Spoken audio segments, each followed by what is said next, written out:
Middle class people 2 நாளா சாமி கும்பிட்டதை விட இந்தியாவுடைய ஃபினான்ஸ் மினிஸ்டரை கும்பிட்டது தாங்க அதிகமா இருக்கும். அதுக்கான காரணம் என்னன்னு உங்களுக்கே தெரியும். மாசம் 1 லட்சம் வரைக்கும் சம்பாதிக்கிறவங்க, அதாவது வருஷம் 12 லட்சம் வரைக்கும் சம்பாதிக்கிறவங்க இந்தியால இன்கம் டாக்ஸ் கட்ட தேவையில்ல. சரி, 12 லட்சம் வரைக்கும் இன்கம் டாக்ஸ் கிடையாதுன்னு சொல்லியாச்சு.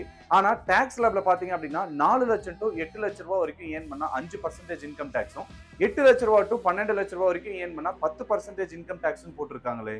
என்னங்க எனக்கு ஒண்ணுமே புரியல. அதுதானப்பா எனக்கும் புரியல. ஃபேக்ட் என்னன்னா 4 லட்சத்துக்கு மேல சம்பாதிச்சாலே டாக்ஸ் இருக்கு. ஆனா 12 லட்சம் வரைக்கும் சம்பாதிக்கிறதுக்கான டாக்ஸ் அமௌண்ட்டை ரிபேட் பண்ணிக்கலாம், அதாவது தள்ளுபடி பண்ணிக்கலாம் அண்டர் செக்ஷன் 87A. ஒரு எக்ஸாம்பிள் கால்குலேஷன் பார்ப்போம்.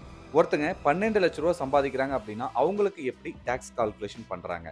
ஸோ அந்த ஸ்லாப் படி 4 டு 8 லட்சத்துக்கு 5% சொல்லி போட்டிருப்பாங்க. ஸோ 4 டு 8 லட்சம் அப்படின்னா அதுல டிஃபரன்ஸ் 4 லட்ச ரூபாய். அந்த 4 லட்ச ரூபாய்க்கு 5% இன்கம் டாக்ஸ் போட்டோம் அப்படின்னா 20,000 ரூபாய். ஸோ அடுத்து 8 லட்சம் டு 12 லட்சம், அதுக்கான டிஃபரன்ஸ் பாத்தீங்க அப்படின்னா 4 லட்ச ரூபாய். இந்த 4 லட்ச ரூபாய்க்கு 10% போட்டோம் அப்படின்னா 40,000 ரூபாய். டோட்டலா மேல ஒரு 20,000, கீழே ஒரு 40,000, டோட்டலா 60,000 ரூபாய் வந்து பாத்தீங்க அப்படின்னா இன்கம் டாக்ஸ். சோ இவங்க 12 லட்ச ரூபாய் வரைக்கும் இன்கம் ஏர்ன் பண்றதுனால அவங்களுக்கு ரிபேட் கொடுக்குறாங்க, அதாவது தள்ளுபடி கொடுக்குறாங்க அண்டர் செக்ஷன் 87A. எவ்வளவு தள்ளுபடி கொடுக்குறாங்க அப்படின்னா 60,000 தள்ளுபடி கொடுக்குறாங்க. சோ அவங்களுடைய டோட்டல் டாக்ஸ் பாத்தீங்க அப்படின்னா 0. அடுத்த எக்ஸாம்பிள், ஒருத்தங்க 15 லட்ச ரூபாய் சம்பாதிக்கிறாங்க அப்படின்னா அவங்களுக்கு எப்படி டாக்ஸ் கால்குலேஷன் போறாங்க அப்படின்றத பார்ப்போம்.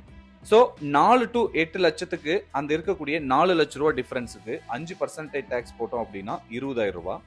அடுத்து 8 லட்சம் டு 12 லட்சத்துக்கு நடுவில் இருக்கக்கூடிய 4 லட்சத்துக்கு 10% இன்கம் டாக்ஸ் போட்டோம் அப்படின்னா 40,000 ரூபாய். அடுத்து 12 லட்சம் டு 16 லட்சத்துக்கு இருக்கக்கூடிய டிஃபரன்ஸ் 4 லட்ச ரூபாய். ஆனா இங்க நம்ம எக்ஸாம்பிள் எடுத்துக்கிட்டது 15 லட்சம் தான். அப்போ இதுக்கு நடுவில் இருக்கக்கூடியது 3 லட்சம். இந்த 3 லட்சத்துக்கு 15% நம்ம இன்கம் டாக்ஸ் போட்டோம் அப்படின்னா 45,000 ரூபாய்.